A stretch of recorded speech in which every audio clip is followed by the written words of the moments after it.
נהפוך אותם לאיי חורבות. אני אומר לתושבי עזה, צאו משם עכשיו, כי אנחנו נפעל בכל מקום ובכל העוצמה.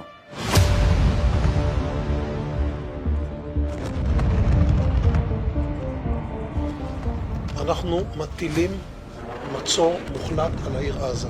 אין חשמל, אין מזון, אין מים, אין דלק. הכל סגור. אנחנו נלחמים בחיות אדם ואנחנו נוהגים בהתאם.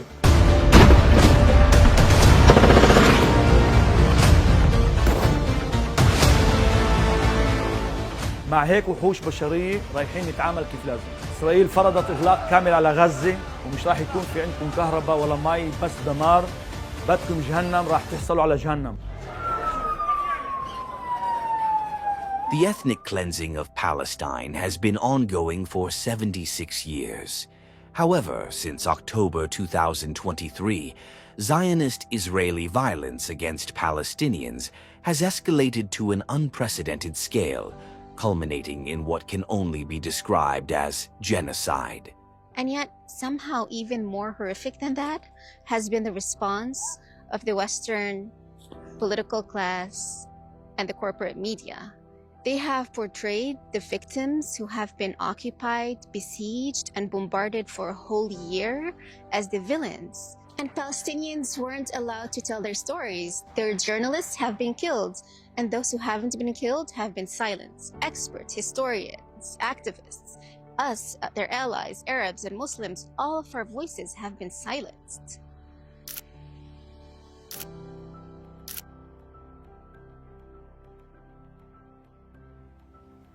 One of the reasons that I resigned, there's not a lot of people exactly like me. There's not a lot of voices coming from where I come from that are saying this. I'm a white guy from the army and you're the opposite. And so they're not interested in hearing from you. I know what's behind all of this. We, Palestinians, Arabs, and Muslims have been vilified for so long. Our men are terrorists in turbans who want to blow themselves up. Our women are ignorant, suppressed women hidden behind burqas. How could we be right? And so to overcome that, I am presenting you with a amazing group of people who are not Arabs, Palestinians, or Muslims, who are rather white Jews, Americans, and Israelis who have real, authentic expert knowledge of the region, of us, to tell you the real story of Palestine. I always say Palestine will free us before we free Palestine, because Palestine is showing us, Palestinians are showing us the limits to our democracy.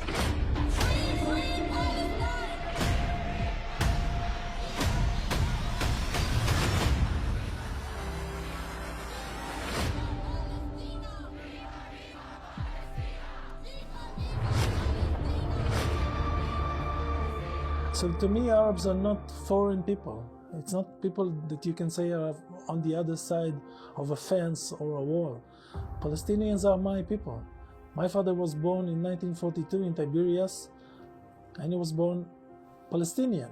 I never bought into the idea, this Zionist colonialist wall, the wall that they wanted to have between Jews and Arabs. So you would call it a white European supremacist settler colonial project? You know what? Who calls it that? The founders of it.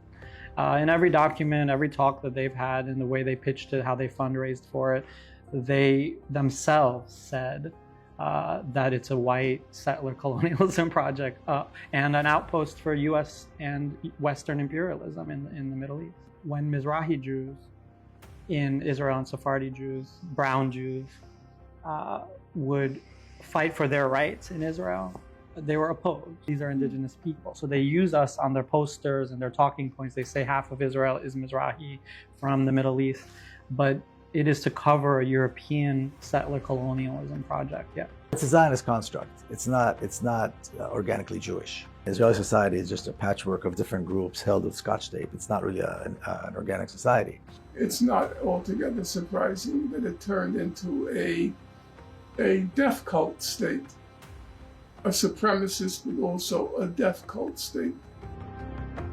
Even though I also still was kind of clueless about what life was like and what exactly the relationship was between the state of Israel and the Palestinians, it's really in your face there. And you go through the famous market that has the net on top because the settlers buy the second floor apartments so they can throw garbage on the Arabs while they're shopping. Some would ask, why can't Palestinians and Israelis live side by side in two states?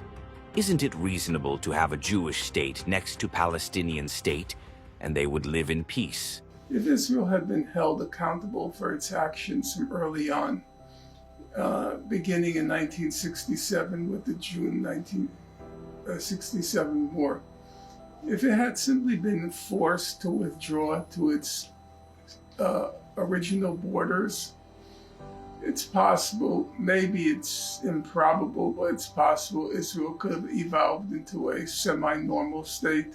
Why doesn't Zionism work? Why don't the two-state solutions work? Is the Israeli project a reasonable project? Is it a state? Is it done as a state where two people can exist? There's a type of education that occurs in the United States that I had too, which was that in every argument there's two sides, and if you're a reasonable, fair person, you choose the middle. Yes. And what that is actually abdicating all your responsibilities for thought and choice. Yeah, someone steals my wallet and someone comes to me and says, guys, calm down. You will have a two-wallet solution. We're going to cut this wallet in half. $50 in it, $25 will go to you, and $25. He's such a reasonable person for splitting my wallet among the thief and me. Such a reasonable person, right? But at the end of the day, you're not even getting the $25. No, right? Absolutely not. In the US, the idea of a two-state solution is used as a delay, a distraction, and a mythological thing that no one is actually trying to achieve. In fact, using its existence to promote the advancement of a one-state Jewish ethno-state. I think it's related to how big oil and plastics and all of these big companies use the idea of recycling in the US. Right. Where we're all upset about climate change. We're watching destruction across our whole country and world. We're watching things irreversibly destroy things that we care about. And we're told if we recycle and if we use paper straws, that we can stop it. And what that does is just serve as a steam valve for good people with good intentions. Yes. So in essence, the two-state as has been historically happening in the US, where the levers of power are in Europe, paper straws to make you feel like we're doing something. But the world order and international community did nothing to promote Palestinian rights and ensure a Palestinian state. Land theft increased, violence and home demolitions continued, and the siege on Gaza worsened, and Gazans tried to resist peacefully. The March of Return, and especially the killing of Hazan, it gets me. I still had some hope, some small hope that Israeli society could make some shift. The dream of a better Israel, a more humane Israel, a more rational Israel is over. But when the March of Return started, what Israel did was it decided it wasn't going to allow the Palestinians to demonstrate to the world their situation. They weren't going to allow it. It was a peaceful demonstration. I was looking for someone to say, this is crazy, we can't be doing this. I was looking for someone high up in the military, in culture, in politics to say, guys, are you crazy? We can't be doing this. We can't be shooting people who pose no danger to us. We can't be doing it. No one said one word of protest. The most horrific videos back then. I saw a child, maybe 6 or 7 year old, being shot straight in the eye, like from hundreds of meters away. Someone was aiming to this child's eye, and he died before he reached the ground. The March of Return, to me, really solidified one of the main arguments we would make, and that was, where is the Palestinian Gandhi? Where is the Palestinian Martin Luther King? Palestinian resistance, of course, that it has always been before Hamas. It's always been deemed as terrorism. What do you think of that Palestinian resistance? Palestinians have opted for every other option other than, armed resistance, which is, defined as terrorism in the West, obviously. They've tried everything, and they continue to try everything. They do everything they possibly can, from getting up in the morning and sending their kids to school, which is an act of resistance for Palestinians.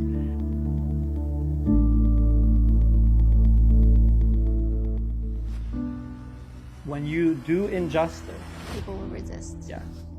People who live under occupation, under international law, have a right to resist. And, Palestinian resistance has been, by and large, unarmed resistance. But even if it wasn't, anchored in law, people will resist. People who are occupied, will resist. I remember years ago when my father was still alive. So after he retired from the military, he became an advocate for Palestinian rights within the framework of a two-state solution, which is, of course, a Zionist framework. When a small country, or when a small nation, is occupied by a larger nation, he used the term terrorism. We talk about resistance, but that's what he talked about. That's what he meant. He said terrorism is a terrible thing, but it's the only means at their disposal. Is this a justified war? Is what, on the macro level, is Israel's war in Gaza or Palestine justified? No, of course not. And it didn't start on October 7th. It started decades before that. I'm pretty comfortable saying that nothing justifies genocide, nothing justifies ethnic cleansing. And the intent to destroy the Palestinian people has been established. When we look at what Israel has done over the last almost 8 decades, the intent is obvious. When you expel people, kill people, destroy the cities, destroy the country, destroy the monuments, challenge the history, change the names, then obviously there's intent. The end game of apartheid, the end game of all of this is genocide. Ethnic cleansing, second-class citizenship, dehumanization always historically leads to genocide, and we as Jews know that more than anyone in the world. I see myself now as an ex-Israeli. I don't want to identify as an Israeli anymore because of the shame I feel. That's still, I think, hard for me to say out loud because it feels like there's no walking back. I also was so proud, to be in the army that won World War II and that freed the Jews from the concentration camps. And not to bring everything back to the Holocaust, but the understanding that the institution that I was a part of and the country that I was a part of, that ending the Holocaust was, this extraordinary thing that we kind of did as a fortunate byproduct of other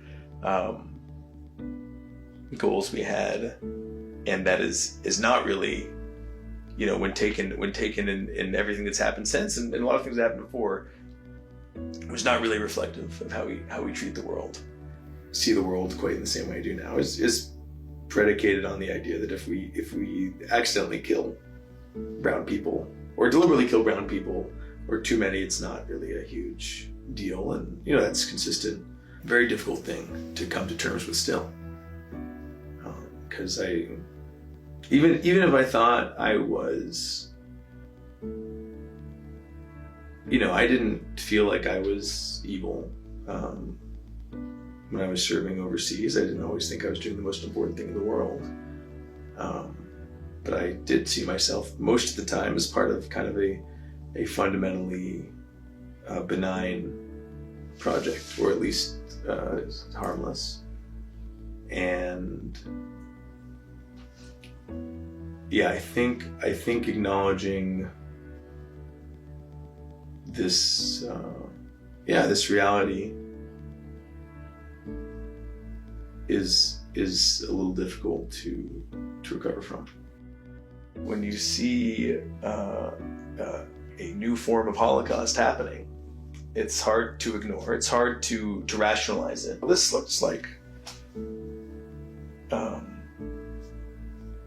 a new form of Holocaust, and I felt that way even before the really awful videos that came out over the past days of more people being burned alive. I think it was still very painful to internalize. It doesn't have to be fundamentally who our country is, but it is fundamentally what our federal government is. Losing that hope has been really painful. You know, hope is something we create. It's not clear to a lot of people what hope looks like because things are so horrible they can't even imagine a hopeful future. So I think it's incumbent upon us to define what hope looks like. If we can dream, if we can have a dream. Yeah, we can dream. The most just solution I can imagine is a single state. That everybody who lives between the river and the sea now gets to stay in that area, but now they can intermingle. A free democratic state on all of historic Palestine, from the river to the sea, is the way we move forward. Palestine has been the name of the country for thousands of years, so I don't know why that needs to be changed and to be, suddenly one day in May of 1948, the name changed. They started calling Israel. The term river to the sea, because, I'm going to just look here. I've written down like some countries who have basically the same slogan. In Canada, there's the phrase from sea to sea. In England, from shore to shore. Some in Russian have said from sea to sea as well, or ocean to sea. In France, from ocean to the other, they say. I can't say, I'm not going to pretend to read French. And as an American from the US, throughout my childhood, we said sea to shining sea. Right. We sang it. Right. And all of those are Western colonialist slogans that are celebrated, that are in songs and posters and books. And the one of them, the Palestinian one, river to the sea, which is a liberatory call, is the one that's criminalized and the one that's called anti-Semitic. How is it that people don't see it and still refuse to see it despite what we have all seen? The majority of the world is with Palestine and Palestinians in every measure.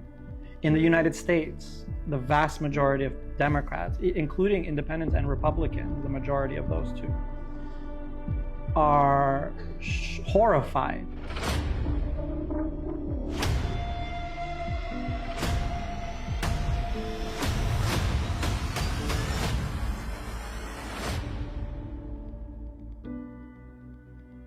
There's people who are afraid of just the material consequences, like lose my job, lose my healthcare, right? That's a very powerful incentive, and people have said that to me in so many words that if they didn't have to worry about their student loans or their mortgage, they might be right behind me.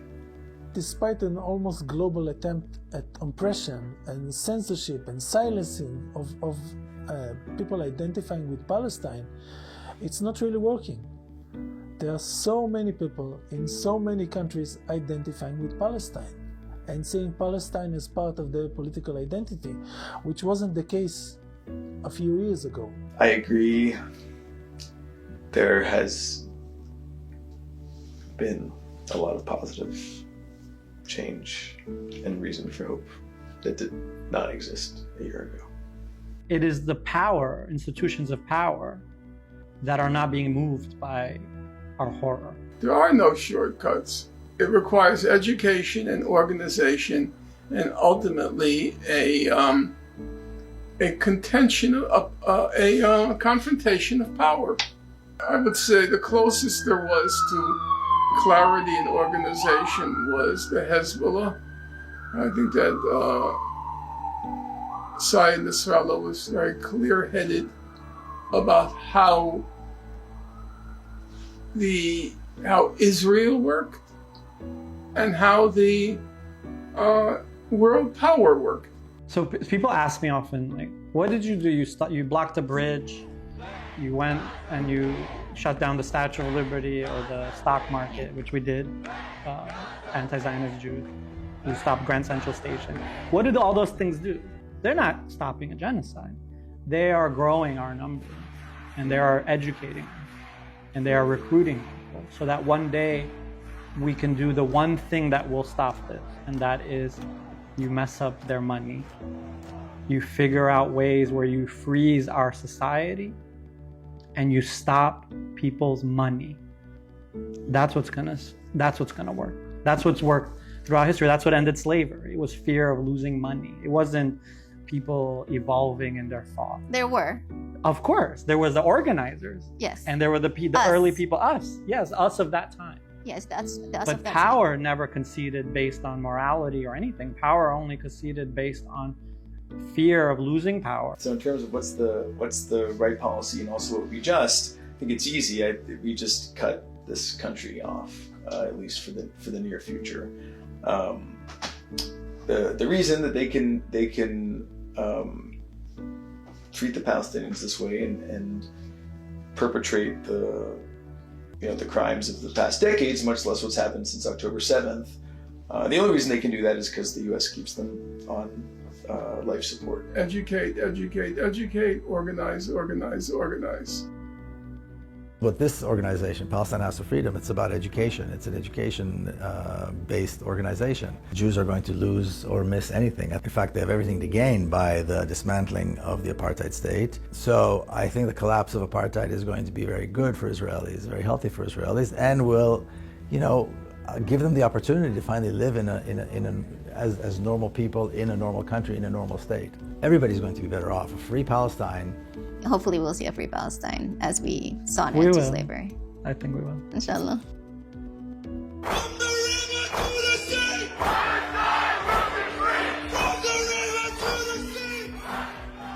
History does not have to conclude with the ethnic cleansing and genocide of Palestinians, reducing them to relics of the past, as envisioned by the Zionists' plan.